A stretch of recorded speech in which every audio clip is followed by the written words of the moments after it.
అప్పీళ్ల కొట్టివేత అన్నటువంటిది హైలైట్ చేశారు. జప్తు రద్దుని సమర్థిస్తూ తెలంగాణ హైకోర్టు తీర్పు. జగన్ అక్రమాస్తుల వ్యవహారంలో వాన్పిక్ కేసులో ఎన్ఫోర్స్మెంట్ డైరెక్టరేట్ జప్తును రద్దు చేస్తూ అప్పీలేట్ ట్రిబ్యునల్ ఇచ్చిన ఉత్తర్వులు తెలంగాణ హైకోర్టు సమర్థించింది. అప్పీలేట్ ట్రిబ్యునల్ ఉత్తర్వులపై ఈడీ దాఖలు చేసిన 9 అప్పీళ్లను కొట్టేసింది.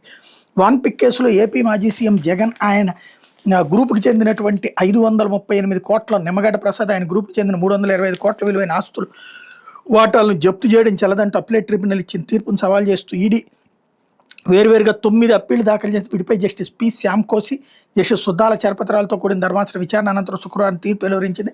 వాన్పిక్ కేసుల ఆస్తుల జప్తు సరికాదని జగత్లో పబ్లికేషన్లో 45 మంది పెట్టుబడి పెట్టినా కొందరిపైన కేసులు పెట్టడంపై సందేహాలు ఉన్నాయని అప్పీలేట్ ట్రిబ్యునల్ పేర్కొంటూ జప్తును రద్దు చేసింది. 11 కేసుల్లో నిమ్మగడ్డ ప్రసాద్ గ్రూప్ కంపెనీలు 274 కోట్లు ఇంటెమ్నిటీ బాండ్ సమర్పించాలని షరతు విధించింది. ఇరుపక్షాల వాదనలను ధర్మాసనం అప్పీలేట్ ట్రిబ్యునల్ అన్ని అంశాలను పరిశీలించాక తీర్పు వెలువరించిందని, ఇందులో జోక్యం చేసుకోలేమంటూ ఈడీ అప్పీళ్లను కొట్టేసింది అన్నట్టు వార్తనే తెలియజేశారు. జగన్ అక్రమాస్తుల కేసులు ఎంత తుస్సుమంటాయి అనడానికి సజీవమైనటువంటి సాక్ష్యం ఇది. ఇకపోతే గ్రామాల్లో